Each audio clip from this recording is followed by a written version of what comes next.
আমি এক বিশেষ সূত্ৰে গম পাইছোঁ, বিশেষকৈ অসমৰ ৬জন জনজাতিকৰণৰ বিষয়টোৰ ক্ষেত্ৰত কেন্দ্ৰীয় চৰকাৰৰ গৃহমন্ত্ৰী মাননীয় অমিত শ্বাহ ডাঙৰীয়া কিছু মানে গুৰুত্ব প্ৰদান কৰা নাই। কি কাৰণত কৰা আমি নাজানো, কিন্তু মই ভাবোঁ যে আলফাৰ নেতৃত্বই মানে কেন্দ্ৰীয় চৰকাৰক কনভিন্স কৰিব লাগে যে অসমৰ ৬জন জনগোষ্ঠীটোক জনজাতিকৰণ যদি কৰা নহয় তেতিয়াহ'লে অসম সুৰক্ষিত নহয়। আৰু অসমখন বাস্তৱতে যদি সুৰক্ষিত হ'ব লাগে তেতিয়াহ'লে অসমৰ ৬ জনগোষ্ঠীক জনজাতিকৰণ কৰাটো নিতান্ত প্ৰয়োজন আছে।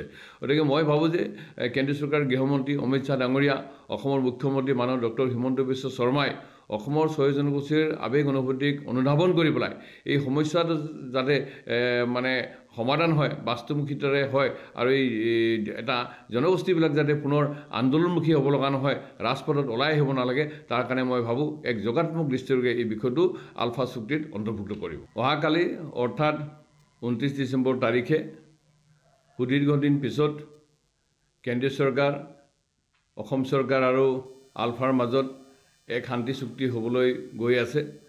তাৰ কাৰণে আমি কোচামুখী জাতীয় পৰিষদে আমি বিপুলভাৱে আদৰণি জনাইছোঁ।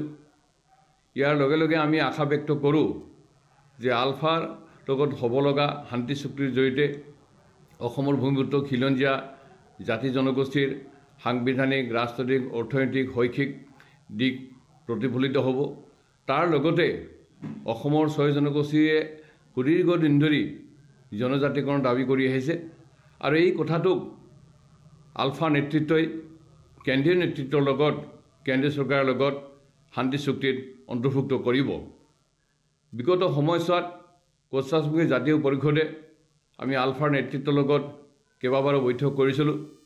PCC যেতিয়া গঠন হৈছিল সেই সময়তো আমি PCCৰ নেতৃবৃন্দৰ লগতে আলফাৰ নেতৃবৃন্দৰ লগত আমি কথা পাতিছিলোঁ।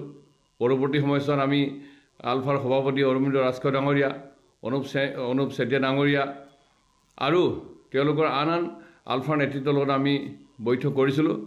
আৰু সেই বৈঠকত আমি তেখেতসকলক আমি আহ্বান কৰিছিলোঁ যে সম্ভাৱ্য যি আলফা কেন্দ্ৰীয় চৰকাৰৰ যিটো চুক্তি, সেই চুক্তিত যাতে অসমৰ ৬ জনগোষ্ঠীৰ জনজাতিকৰণৰ বিষয়টো সমাধান হয়। তাৰ লগতে অসমৰ ভূমিপুত্ৰ খিলঞ্জীয়া জাতি জনগোষ্ঠীৰ যিটো ৰাজনৈতিক, শৈক্ষিক, অৰ্থনৈতিক, সামাজিক অধিকাৰ, তাৰ লগতে আমাৰ ৰাজনৈতিক, বিশেষকৈ ৰাজনৈতিক যিটো আমাৰ অধিকাৰ, সেই অধিকাৰ যাতে সুনিৰ্দিষ্ট থাকে। তাৰ লগতে আমাৰ যিটো ভূমিৰ অধিকাৰ, কাৰণ ভূমিৰ অধিকাৰ নথকাৰ কাৰণে যে আজি বিশেষকৈ অসমৰ ভূমি যদি সংৰক্ষণ নহয়, সুৰক্ষিত নহয়, আজি বহিৰাজ্য বা বিভিন্ন ঠাইৰ পৰা মানুহ আহি আজি ইয়াৰ মাটি ক্ৰয় কৰি ইয়াৰ স্থায়ী বাসিন্দা হৈছে। ফলত ইয়াৰ খিলঞ্জীয়া মানুহৰ যিটো অস্তিত্বৰ প্ৰতি আজি শংকা আহিছে, যাতে ভৱিষ্যতে আৰু অসমৰ মানুহ মানে শংকিত হৈ থাকিব লগা নহয়, আত্মনিয়ন্ত্ৰণ অধিকাৰ যাতে সাব্যস্ত হয়, আমি যাতে যিটো ৰাজনৈতিক অধিকাৰৰ পৰা আমি বঞ্চিত হ'ব লগা নহয়, তাৰ কাৰণে আমি ভাবোঁ যে কেন্দ্ৰীয় চৰকাৰ আৰু আলফাৰ মাজত যি শান্তি চুক্তি, সেই শান্তি চুক্তিৰ জৰিয়তে সকলো দিশবিলাক সামৰি মানে এক গ্ৰহণযোগ্য এক শান্তি চুক্তিত হ'ব। আৰু এই চুক্তিত যদি সঁচাকেই অসমৰ জনসাধাৰণৰ বাস্তৱ দিশবিলাক প্ৰতিফলিত হয়, জাতি জনগোষ্ঠীৰ দিশবিলাক যদি প্ৰতিফলিত হয়, তেতিয়াহ'লে মই ভাবোঁ যে বৰ্তমান আলফা স্বাধীনৰ সেনাধ্যক্ষ পৰেশ বৰাও এই আলোচনাত আহিব।